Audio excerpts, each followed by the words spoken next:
Olá, pessoal, tudo bem? Hoje eu vou trazer um vídeo para vocês, uma revisão de português. Nós vamos passar por alguns assuntos importantes, né, que com certeza vai cair na sua prova. Então, a gente vai ver um pouquinho aí sobre interpretação e compreensão de texto, sinônimos e antônimos, sentido próprio e figurado, classes de palavras, pronomes e verbo. Então, vamos começar. Eu fiz um formato de mapa mental para a gente dar aí uma revisada nesses assuntos. Então, vamos lá. Primeiro, pessoal, vamos falar um pouquinho aí sobre a compreensão e a interpretação de texto. O que que é importante, né? São alguns pilares, para você compreender melhor o texto, fazer a sua interpretação, fazer uma análise, né? Vamos fazer uma análise, como analisar aí o texto. Então, o que que você pode fazer? Fazer uma leitura, né? Faça uma primeira leitura, identifica o tema, eh, e aí no tema, o que que você vai, tentar aí buscar, né? O que que o tema, o que que o texto, ele quer te informar? Será que ele quer orientar alguma coisa? Ou será que ele está criticando, fazendo uma crítica ou um alerta? Então a gente sabe que tem diversos temas, né, diversas, fontes aí de textos e sempre há alguma mensagem, né, seja para informar, para orientar, para alertar ou até mesmo para criticar. É interessante fazer o resumo aí do parágrafo, para ficar mais sucinto, para você pegar as informações e conseguir identificar a resposta ali na questão que está pedindo, então isso ajuda muito. Sublinhar as palavras, palavras-chaves como causa, efeito, algum dado que o texto trouxe, né, dados estatísticos, alguma comparação, um exemplo, uma enumeração, as conjunções, buscar aí mesmo pelas pistas que o texto te dá. O texto ele vai trazendo informações importantes, né, e que são pistas para você conseguir identificar ali o que que o texto está querendo te passar e para ficar mais fácil na hora de você responder a questão, não cair na pegadinha, que as bancas gostam de colocar algumas pegadinhas. Colocar, 2 opções, mais parecidas para acabar confundindo aí o candidato. Como identificar aí o ponto de vista do autor? Tem alguns textos que, pedem, né, tem algumas questões que a banca pede, qual que é a opinião do autor, qual que é o ponto de vista do autor. E aí, o que que você vai buscar? Qual que é a tese que o autor está defendendo, né? Qual que é o ponto de vista dele? E aí você vai conseguir ver isso na opinião, se ele está dando uma opinião, né, seja ela positiva ou negativa, porque às vezes o autor está criticando também o texto. Então, busque essas pistas e geralmente, pessoal, um ponto de atenção, tá? Essas informações, ela vai estar lá na introdução, que é o comecinho do texto, ou lá no final, tá? Então, eh, fique atentos que geralmente essa informação está ou lá no comecinho ou no final do texto, tem aí o ponto de vista, a opinião do autor, seja ela um ponto positivo ou negativo. Que mais aqui? Como identificar aí a coesão e a coerência no texto? O que que seria isso, né, pessoal? A coesão seria os elementos que conectam as ideias, tá? Como, por exemplo, o por isso, o para quê, o que, o quem, às vezes, assim, o mas, né? Desse modo, dessa maneira, as conjunções, os advérbios, as locuções adverbial, os pronomes. Então, eles fazem ali a ligação, né, de uma palavra com a outra para dar um sentido ali para o texto, tá? Eh, e a coerência é a relação aí de semântica, tá? O sentido aí das palavras, para você conseguir ter um entendimento melhor ali no texto. E aí, um macete, tá? Para a prova, eu também coloquei algumas observações aqui que pode te ajudar. Quando a banca pedir de acordo com o texto, segundo a informação que está no texto, são questões de recorrência, né? O que significa isso? Que você tem que buscar essa informação do texto, tá? Não é uma informação que está implícita. Quando ela fala assim, a informação que está implícita no texto, ela não está bem clara ali, né? Então, assim, vai ser do seu entendimento, o que que você entendeu, se o texto fez alguma crítica, não vai estar diretamente escrito no texto, vai estar de uma forma implícita, tá bom?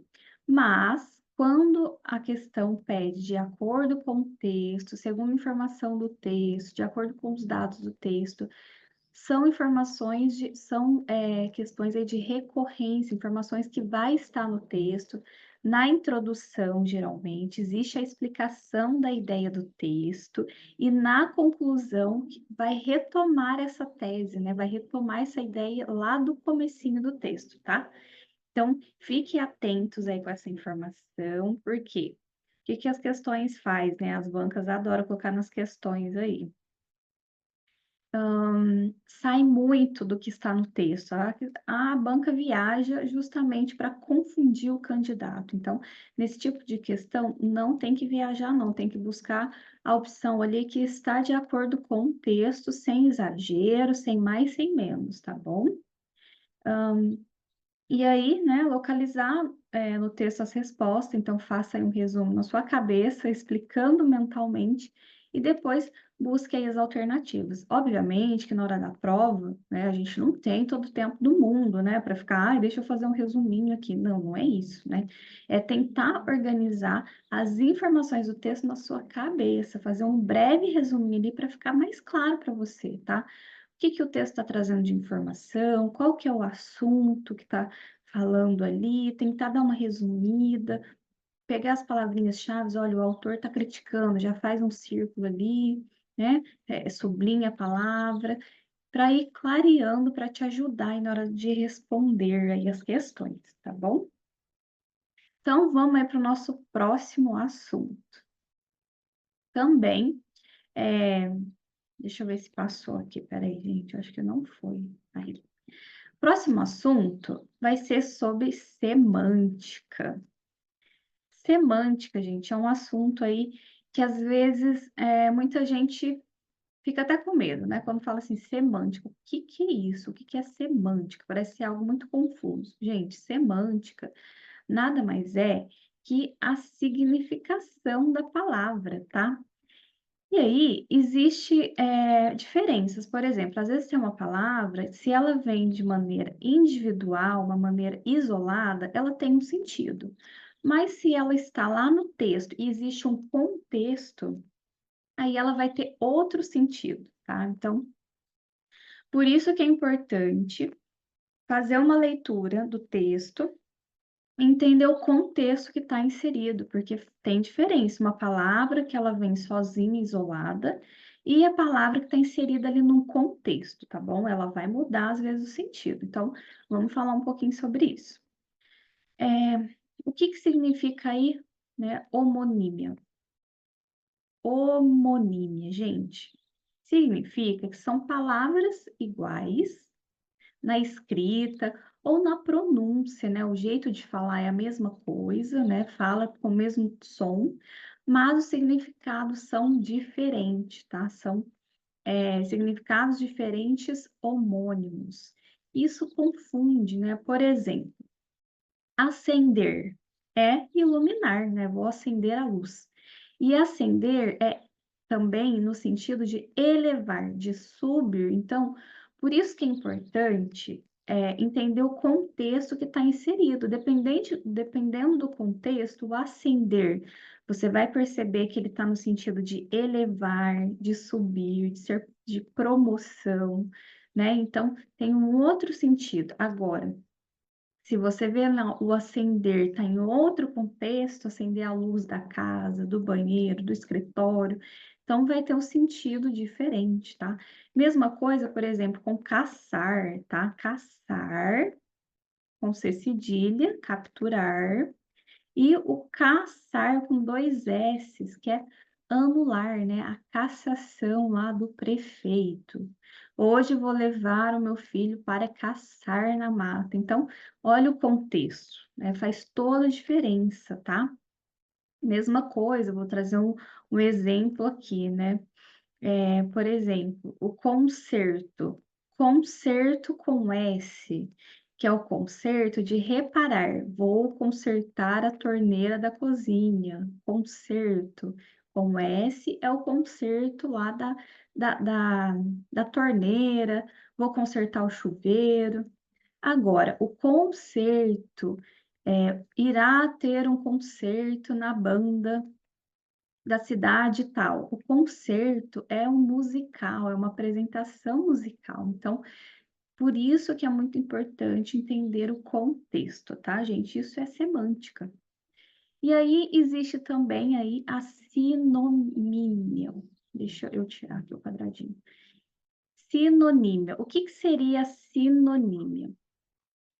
São palavras diferentes, mas com sentido igual, ou um sentido semelhante, né, gente? Nada mais é que os sinônimos. Então, aqui seria aí os sinônimos, tá? E para identificar os sinônimos no texto, também é necessário aí entender o contexto, tá? O contexto é tudo, olha a dica aí, exatamente o que eu estou falando aqui, é muito importante, por isso tem que voltar no texto para entender o contexto mesmo, senão vai errar de bobeira, não pode ter preguiça na hora da prova, tem que ler o texto. Então, por que isso, né? Porque, olha só, as palavras isoladas, elas podem ter variações, né? Dependendo da região que você tá, da cidade, existe uma cultura, então muda um pouco o sentido, né? Por exemplo, aipim. Da onde eu vim, a gente chama de mandioca, mas tem muitas regiões, lugares que conhecem por aipim, por macaxeira, por mexerica, por tangerina. Então, olha a variedade, né, gente? Então, faz total diferença aí o contexto, por quê? Por conta disso, existe modificação aí, às vezes até por conta da região, né, da cultura de uma região, de uma cidade. Então, isso pode ter outros sentidos. E aí existe a antonímia. O que que seria isso daí, né, gente? São os antônimos, que são palavras diferentes com sentidos opostos. Por exemplo, olha essa palavrinha aqui, gente. Essa palavra confunde muita gente. Por exemplo, imprescindível e prescindível. Olha isso. O imprescindível, gente, é o que não pode dispensar, ou seja, é algo indispensável. Já o prescindível é o que pode ser dispensado, ele é inútil. Então, olha isso. Essa palavrinha aqui eu já vi muita gente, né? Uma palavrinha que a banca coloca na prova para confundir as pessoas, e as pessoas acabam se confundindo. Imprescindível é indispensável. Prescindível é dispensável, tá, gente? São palavras antônimas. Amigo, inimigo e escassez e abundância. Olha isso, né? Os antônimos, tá bom, pessoal? E mais uma vez aí reforçando a importância também de fazer leituras, né? Por isso que é legal tentar criar o hábito de ler, né? Então, isso é importante também, vai reforçando aí o nosso vocabulário. Vamos passar para o próximo tópico agora. Denotação e conotação. O que que seria, gente, a denotação? Denotação é o sentido próprio da palavra, é o que está ali no dicionário, é o sentido próprio. Já o sentido figurado é aquele sentido conotativo, um sentido simbólico da palavra, tá?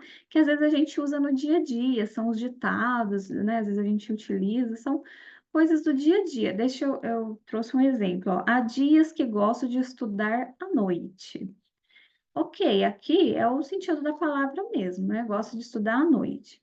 E há dias que amanhecem noite. Olha isso, no sentido aí figurado, né? Não tem como ser dia, amanhecer à noite. É dia e vai ser noite. Sentido da palavra, sentido figurado, né? Mesma coisa quando a gente fala assim, ó, o amigo comeu bola na hora da prova, né? No sentido figurado, bola no sentido figurado, né? Então, existem aí as diferenças. Vamos para o próximo assunto. Também muito interessante esse tópico que confunde bastante, que são o uso aí dos porquês. Então, vamos dar uma revisada nesse assunto, para você não errar mais. Esse assunto aqui, gente, tem que decorar, né? Não tem jeito mesmo, é decorar, obviamente, né? Entender aí onde, porque os porquês serão inseridos em cada situação ali, mas precisa decorar, né? Na questão do porquê sem acento separado, porquê sem acento junto, ou porquê com acento junto e separado. Então, fazer um esqueminha aí no seu material, uma anotação, e gravar isso, tá? Então, vamos lá. O porquê separado e sem acento, ele deve vir nas frases interrogativas, seja elas com sinal, né, de maneiras diretas ou indiretas, sem o sinal. Então, por exemplo, ó, por que você não estudou? Tá vendo? Ó, porque separado, né? E sem acento. Por que você não estudou? Aí aqui, juro, não sei porque eu não estudei, tá vendo? E aqui tá de maneira aí indireta, sem o ponto aí de interrogação. Então, são utilizados, tá? Esse porquê separado e sem acento nas frases interrogativas, seja elas com o ponto aí de interrogação ou sem ele, de maneira indireta. Vamos para o próximo porquê. O porquê sem acento, mas junto. Ele é utilizado para responder, né, alguma pergunta ou para dar uma explicação. Então, por exemplo, eu não estudei porque eu estava trabalhando. Outro sentido, eu só fiz esse trabalho porque precisava ganhar hora extra. Olha, aqui ficou junto. Vocês ignoram, viu, pessoal? Esse aqui tinha que ter ficado separado, tá faltando um espacinho aqui. Então, esse porquê junto e sem acento é para ser usado em resposta, em explicação, tá? Hoje não fui trabalhar porque precisei ir ao dentista, por exemplo, né? Vamos lá, próximo aí. O porquê junto com o acento. Esse, pessoal, é utilizado aí depois de um artigo, de um pronome, de um numeral ou um adjetivo, tá? Por exemplo, eu gostaria de saber o porquê você não fez questões hoje. Então, você está pedindo motivo ali para a pessoa, tá? Então, por exemplo, gostaria de saber o porquê você não fez questões hoje. Então, esse porquê, ele vem aí com o acento e ele é junto, tá? Preciso que me explique pelo menos mais dois porquês, ok? Então, por exemplo, você está questionando a pessoa, você quer tirar dela os motivos, tá? Então, esse porquê é junto com o acento. Já o porquê separado e com acento, esse porquê, ele vem antes aí de pausas, né? Mas nem sempre ele virá no final da frase, tá? Exemplo. Agora você sabe o porquê, certo? Não sei porquê e nem como aquilo ocorreu. Então, ele tá vindo ali, seja ele no final da frase, tá? Então, quando você tem uma pausa ali, ó, agora você sabe o porquê, certo? Ou não sei porquê, e nem como aquilo ocorreu. Então, tem sentidos diferentes, tá? O porquê com o acento junto, você tá pedindo ali um motivo para a pessoa, tá? Você tá buscando ali um motivo, você tá questionando, que é esse aqui, ó, para não confundir. Já esse porquê aqui separado e com acento, ele pode vir no final da frase, tá? Agora você sabe o porquê, certo? Não sei o porquê e nem como aquilo ocorreu. Então, você não está questionando a pessoa, tá? Isso aqui é como se fosse para usar uma pausa ali, tá? no sentido ali da frase. Então, tem sentidos diferentes. Vamos para o próximo assunto. Vamos falar agora de um pronome de lugar, né? Então, esse pronome, às vezes as pessoas confundem bastante, que é o pronome, o uso do onde, aonde e o donde. Onde, pessoal? Onde? Ele é utilizado para identificar um lugar, tá? Onde é um advérbio de lugar, tá? Então, vamos lá. Um macete para o onde. Você tem que pensar que é um local. Olha a casinha aí, ó. É um local. Opa, eu escrevi no lugar errado. Deixa eu apagar aqui. É um local e é um lugar fixo, tá bom? Não é um lugar em movimento. Então, um lugar fixo. Ó, olha a casinha aqui. Então, um lugar fixo, o onde você vai ter que lembrar que é um lugar, uma localização, um lugar fixo. Onde você mora? O seu filho estuda onde? Já o aonde é um advérbio de lugar e você tem que lembrar de movimento. Movimento. Aonde você vai com tanta pressa? Aonde você pretende chegar com essa atitude? Tá vendo aqui as pessoas em movimento? Então, o aonde você vai lembrar de movimento. Aonde você vai com tanta pressa? Então, você vai lembrar de movimento. Já o onde, você vai lembrar de um lugar fixo. Então, tem diferenças, tá? Aonde você mora? É errado, porque onde você mora é um lugar fixo. Então, é onde, você usa o onde, tá? E aqui o donde. O que que seria o donde? Nada mais é, pessoal, que é o de onde. É a mesma coisa, de onde. Que também é um advérbio de lugar, tá? Que dá origem de algum lugar. Por exemplo, a escola donde ou de onde a Ana saiu ficava bem distante. A cidade de onde ou donde eu venho é muito pequena. Então, é um sentido aí de origem, né? De origem de algum lugar. Então, tem essas diferenças, tá? Vamos para o próximo assunto. Flexão verbal. Olha como é importante a gente entender um pouquinho disso aqui. Porque às vezes vem lá na prova o modo do verbo, vem o tempo, o número e a pessoa, e a gente não sabe nem o que que significa isso, né? Então, vamos lá. Flexão verbal. O que que seria o modo?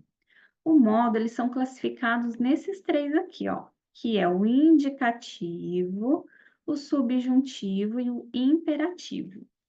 O tempo é o presente, o pretérito e o futuro. O número pode ser no singular ou no plural. Pessoa, nós teremos primeira, segunda e terceira pessoa. Então, isso é a flexão verbal. Vamos passar um pouquinho por elas. Deixa eu só arrumar aqui. Então, vamos falar um pouco aí dos modos verbais, tá? Os modos verbais, pessoal, é para apresentar, para indicar, né, uma atitude. Então, por exemplo, o indicativo é um modo de certeza, tá? Do fato. Então, por exemplo, nossa, como esse sanduíche está gostoso, tá vendo? Não tem dúvida aqui. Ele está gostoso, é uma certeza, eu estou afirmando, né? Já o subjuntivo, no subjuntivo as bancas adoram. É um modo aqui de incerteza, é uma hipótese, é uma possibilidade. Eu espero que esse sanduíche esteja gostoso mesmo. Ó, tá vendo a mudança do verbo? Olha aí, mudou o verbo, ó, esteja. Então, é uma possibilidade, é uma hipótese. Já o imperativo é um modo de ordem, tá? De convite, de um pedido da sugestão, tá? Então, você está dando ali uma ordem, né? Fazendo um pedido. Passe a maionese, por favor. Então, isso aqui é o modo imperativo. Vamos comigo na loja, por favor? Então, modo imperativo, tá, pessoal? Vamos falar um pouquinho aí do tempo, né? Os tempos verbais. Então, a primeira conjugação, então, a vogal termina com A. Então, ó, amar, cantar. A segunda conjugação, a vogal termina com E, ó, beber, aprender. E a terceira conjugação, a vogal termina com I, sorrir, dirigir, digerir, dirigir. E os tempos verbais. O que seriam os tempos verbais? O presente, vamos falar um pouquinho aqui do presente. Ele é usado aí que expressa um fato, né? O momento em que você se fala, o momento em que se fala. Então, por exemplo, Ana está cansada, ou seja, Ana está cansada agora, tá? Momento presente. Em 1500, Cabral descobre o Brasil. Então, ele pode ser usado também, gente, em fatos históricos, né? Que em 1500 ele descobre o Brasil. E aí uma dica, né? Um bizu. Pode ser usado também descobriu, né? No pretérito. Vou amanhã para São Paulo. Vou amanhã para São Paulo. Então, vou amanhã para São Paulo. E outro bizu pode ser usado também, irei, pode ser usado também o pretérito, eu irei amanhã para São Paulo. Aqui, ó, no descobriu, gente, é aqui no fato histórico, tá? Ó, 1500 Cabral descobre o Brasil ou 1500 Cabral descobriu o Brasil, tá? Então, são os modos aí, presente ou no pretérito aí, tá?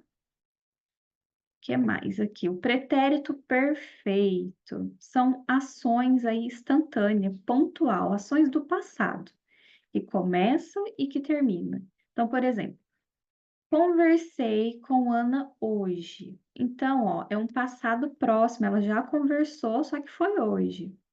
Conversei com Ana em 2019, um passado distante. Então, tá vendo? Existe ali uma diferença, mas aqui é o sentido aí do pretérito perfeito, tá? Que pode ser um passado próximo ou um passado distante. Já o pretérito imperfeito, o que que a gente tem que pensar aqui?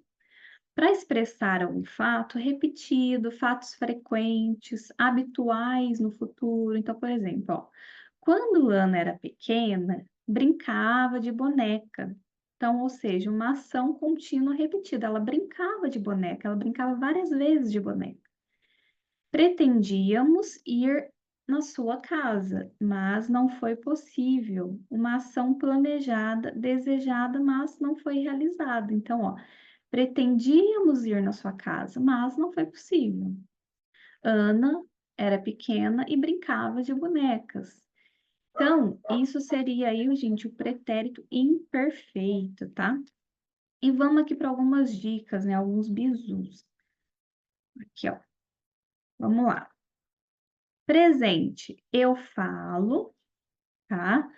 O futuro do presente, o futuro, né, do presente, eu falarei, do pretérito, eu falaria. Já o pretérito, pessoal, imperfeito, eu falava, o perfeito, eu falei, mais que perfeito, eu falara. Então, é interessante, né, você fazer aí uma anotação. E essas questões, pessoal, assuntos de verbo, você tem que praticar mesmo, para você ir entendendo, né? Faz a questão, não estou com dúvida, não entendi, não estou lembrando qual que é o tempo verbal, qual que é o modo verbal. Volta na sua anotação, né? Usa essa aula para te ajudar aí nas suas questões, para você ir reforçando aí na sua memória esses assuntos, tá? Vamos aí para o nosso próximo tópico. Tá? E aí, aqui, gente, é o modo indicativo. Então, o pretérito mais que perfeito, aqui, ó, vamos lá, vamos voltar aqui. Esses daqui, eu trouxe alguns, que é a mesma coisa, os tempos verbais, a gente ainda tá nos tempos verbais, tá? O modo indicativo do pretérito perfeito, o imperfeito, então, e o presente. Então, presente, pretérito perfeito e imperfeito. Agora, a gente vai ver o pretérito mais que perfeito. Esse expressa um fato terminado antes de outro. Então, vamos lá no exemplo, né? Antes de outro aí no passado. Ana já estudara quando o namorado ligou. Um bizu, ele pode usar o já tinha estudado ou o havia estudado, que dá na mesma, tá, pessoal? Pretérito mais que perfeito. É um fato que já terminou antes de outro no passado. Então, Ana já estudara quando a mãe chegou. Ana já tinha estudado quando a mãe chegou. Ana já havia estudado quando a mãe chegou. Então, para usar nesse sentido, tá bom? Já o futuro aí do pretérito, para indicar um fato futuro em relação com outro passado. Então, vamos lá. Ana disse que faria todos os deveres. Então, Ana disse que faria todos os deveres. Disse é um pretérito perfeito para indicar uma dúvida ou uma incerteza. Ana estaria lá? Então, por exemplo, aqui, ó. Ana disse que faria todos os deveres. Ela faria todos os deveres, né? Ela disse isso, então, ela disse isso, que faria todos os deveres. Então, para indicar uma relação, tá, de futuro com um passado. Já aqui, ó, para indicar uma dúvida, uma incerteza, Ana estaria lá. Então, isso dá uma indicação aí de dúvida, de incerteza, então também pode ser usado. Ana estaria lá, então isso também é o futuro do pretérito. Para denotar um desejo, né? Eu gostaria de estar lá, então gostaria de estar lá nesse evento. Então, são esses aí os sentidos. E também o futuro do presente, tá? Para expressar aí um futuro no momento presente, com quem você fala. Por exemplo, eu estudarei na próxima semana. Ana estudará na próxima semana. Então, você pode usar essas duas maneiras, estudará ou estudarei. E aí, pessoal, finalizamos então. Eu espero que você tenha gostado aí da nossa aula, né, de fazer essa revisão desses tópicos importantes, que com certeza vai aparecer aí na sua prova. Espero que você tenha gostado. Se inscreva no canal, deixe o seu like. Vou trazer mais vídeos igual a esse daí para a gente fazer uma boa revisão aí no português. Obrigada, tchau, tchau.